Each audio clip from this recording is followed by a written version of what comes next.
everybody. Good afternoon, everyone. Please have a seat. Good afternoon, good afternoon, good afternoon. Thank you, President Hudson, for that introduction and for your strong and steady leadership as the president of Jackson State University, especially during this difficult time. We are joined today by extraordinary national leaders, members of Congress, members of our administration whom you've heard from, law enforcement officials, educators, students, and other community leaders. And we gather united against violence and against intimidation. 1 year ago today in Atlanta, 8 people were killed in a horrific act of violence. 6 out of the 8 were of Asian descent, 7 were women, and these shootings took place in businesses owned by Asian Americans. These acts were acts of terror that brought terror to the AA and NHPI community in Atlanta and to every community across our country when we witnessed the violence and the hate that was displayed that day.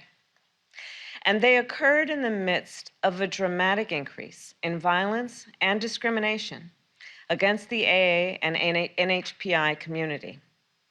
Over the past year, our administration has taken action to protect our AA and NHPI communities. Last May, President Biden signed into law the bipartisan COVID-19 Hate Crimes Act. That law provides resources and training for state and local law enforcement to accurately identify and report hate crime, and addresses language and cultural barriers that often make it difficult for communities to report such crimes against them. Today, 1 year after the attack, we are reminded of the terrible cost of violence, xenophobia, and hate. Every American should be able to learn, work, worship, and gather without fear. It is our duty to do everything we can to protect all our communities. A harm against any one of our communities is a harm against all of us. So our work continues. And as has been described since the beginning of the year, more than 80 anonymous bomb threats have been made against dozens of our HBCUs, against historically Black churches, against synagogues, and other faith-based and academic institutions. These threats have been made in phone calls and instant messages and emails and online posts. These threats have brought fear and anxiety to places of peace, as has been mentioned, to sanctuaries, to schools where young people live and learn, to houses of worship where so many of us seek solace. They have caused classes to be canceled, dorms to be locked down, and communities of faith to be kept apart. Over the past few months, our administration has been in constant communication with the leadership of these institutions. And we have held numerous briefings, trainings, and stakeholder calls to gather and to share information. And as Attorney General Merrick Garland outlined, the Department of Justice has taken action to confront these attacks.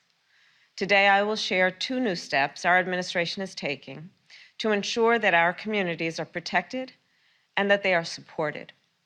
Today, we are announcing that HBCUs that have received threats that significantly disrupt the learning environment are eligible for grant funding through our Department of Education and the leadership of Secretary Cardona. These short-term grants, known as Project Serve grants, can be used to hire more mental health professionals, to enhance campus security, and to provide specialized training to security staff. And again, they will only be given to schools that have received threats that significantly impact the learning environment. In addition, our administration is releasing a resource guide for colleges and universities with detailed information on detecting, preventing, and recovering from threats and acts of violence. And we will continue to work together with schools and houses of worship and all other impacted institutions to ensure safety and security. Today, our administration is sending a very clear message. This intimidation will not stand, and we will not be intimidated. We will do everything in our power to protect all our communities from violence and from hate. We are all in this together, and we must stand together. Thank you all, and take care. Thank you all. Vice President Harris, is the administration considering supporting a no-fly zone over Ukraine?